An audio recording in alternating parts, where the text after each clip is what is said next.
OneXFly are a handheld development company that have been doing some interesting things lately.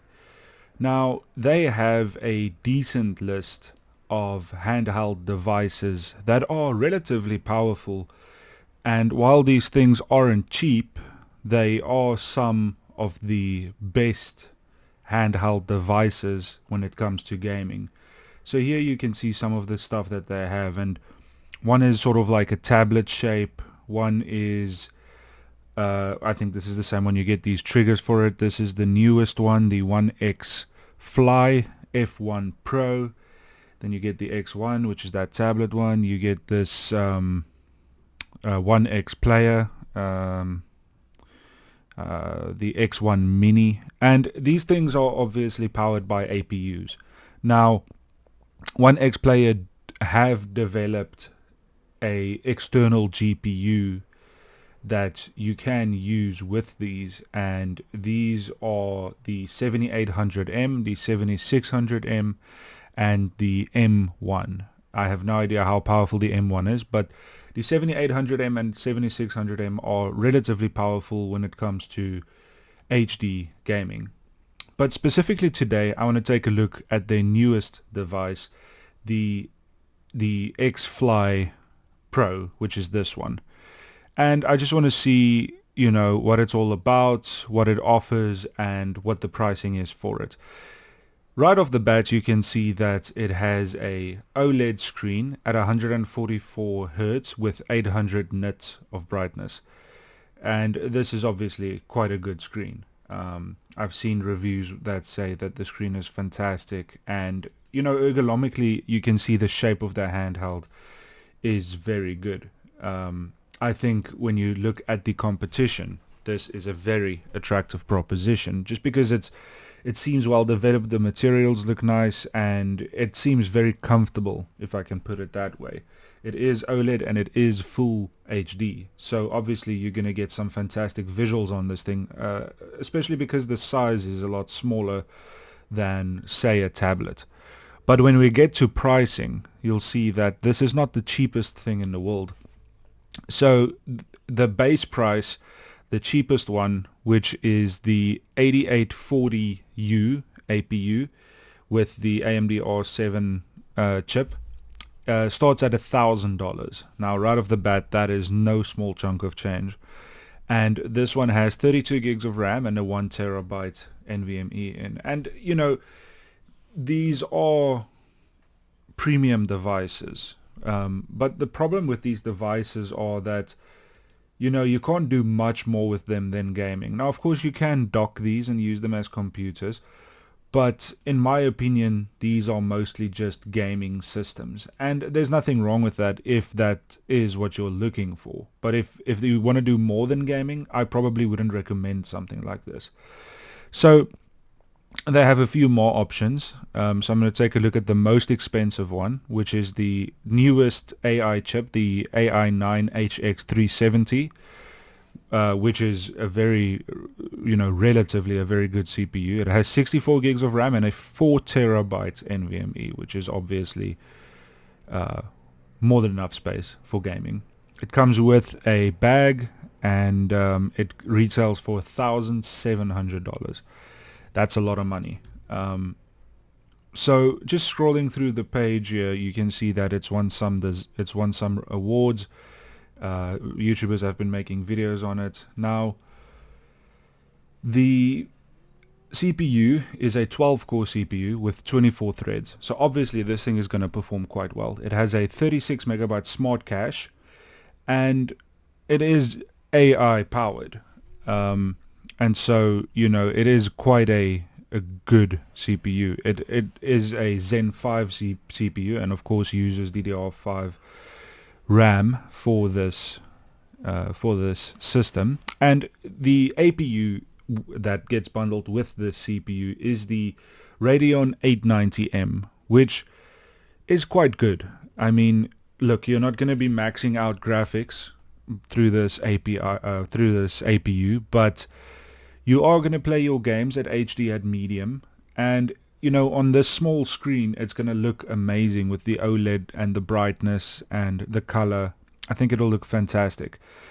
And you know, when this APU gets compared, it gets compared to a 2060 to 3050 sort of range for comparison. So obviously it's quite a capable APU. The thing itself seems well designed. Like I said, it uses DDR5 memory, and it does use PCIe 4 for SSDs. And the memory is fast. I mean, 7500 megahertz is very fast for memory. So, you know, in terms of raw performance, just talking memory, CPU, this thing is quite fast. It's going to be as fast as some higher end gaming systems. And of course, with something like this, you're saving a lot on electricity. This uses a 65 watt system, and it's, I assume, for charging. And it is quite a large battery at 12,600 mAh. And overall, you know, it seems like it's well designed. It seems like it's comfortable to use. You know, this states that you will game for a while with the obviously the quite large capacity battery, and I'm sure it offers a bunch of brightness settings so that you can sort of play as long as you want to. Harman speakers are usually quite good, so I'm sure the audio is decent. Cooling technology, and overall it's a very attractive web page. I think it's well designed. It comes with USB-C 4, so that's quite good. It has a micro SD slot there. Comes with an audio jack. That's always good to have.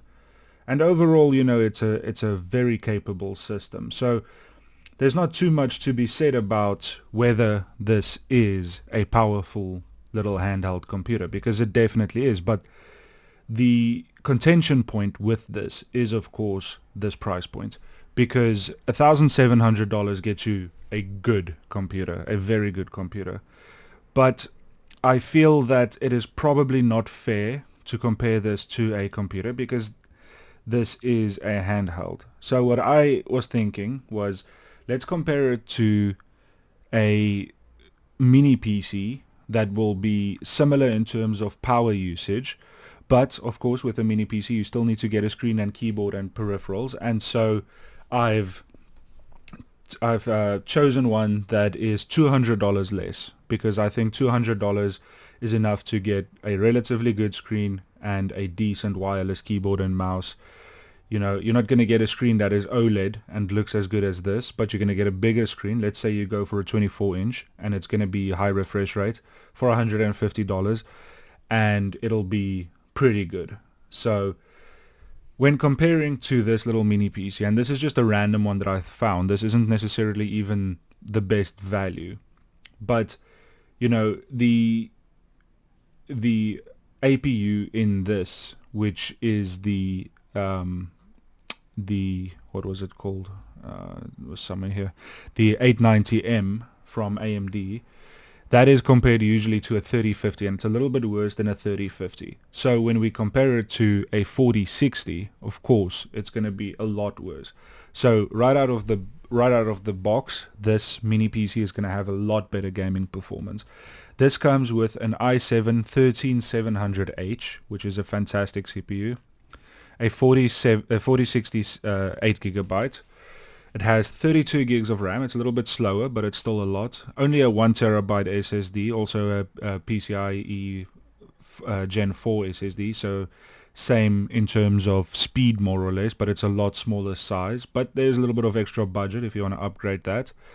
And this has a USB-C interface. It has LAN interface right out of the box. And of course, this is a great CPU. This is a 14-core CPU. 24 megabyte cache, 20 threads. So I think overall this CPU is probably a little bit better than the 12 core 24 thread CPU that we have on the AI9HX. Now of course this CPU is a little bit newer and it has some better technology, but I think when it comes to pure gaming, this system is actually going to be quite good. And this system is something that I would love to have, say, next to a TV or something like that, because I think it'll offer fantastic fantastic value for sort of like a console equivalent system. But regardless of that, of course, when you're talking about things like RTX, we're gonna have a leg up with this system. And overall price, I feel like this is a lot more attractive. Now, this isn't a handheld, so maybe it's not fair to compare this, but I do feel like you would be able to buy a screen and a keyboard and mouse for around the same price that the One X costs, and you would just have better value with this. But of course, people don't buy these things because they are computers. They buy them because they want handheld gaming experiences. And if that is the case for you, then maybe this is a good system to buy. But I just feel it is very difficult, even at $1,000, it is very difficult to buy this just because of how expensive it is. It's just so much money for what you're getting, and something like this just makes a lot more sense. I see that this has, so if we take one of these that are the exact same price as the OneXFly Pro, we are getting, it seems the same. I'm not sure why it's just a color change. So the gray is just $100 cheaper. That is really odd. Why would they do that? Huh. Well, regardless, this mini PC is extremely powerful, and there are other ones that are even cheaper that are going to get the same level of performance as this or better. So I think at the end of the day, if you're looking for something small and something that, you know, won't take up a lot of space, then something like these mini PCs, you know, these things are getting powerful. But of course, if you're looking for a handheld specifically, I would probably go for this.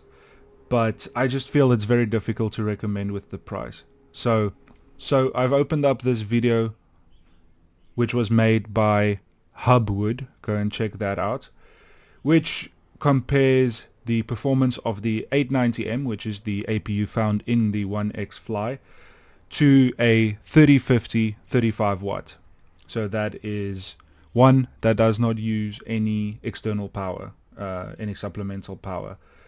In Assassin's Creed Valhalla at medium preset 1080p, the 3050 averages 54 FPS and the 890M averages 51. So the base 3050 has a leg up, about 6% better. And of course, in the system that I showed, we have a 4060, so that's going to be a lot better.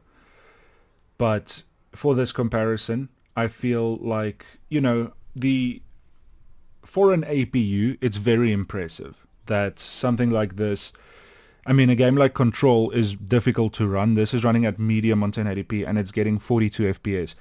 And when you're playing on a handheld, lower FPSs are more acceptable just because it's not a mouse and a keyboard. It doesn't feel the same. I think handhelds have always had lower FPS targets. So it's interesting how far APUs are coming.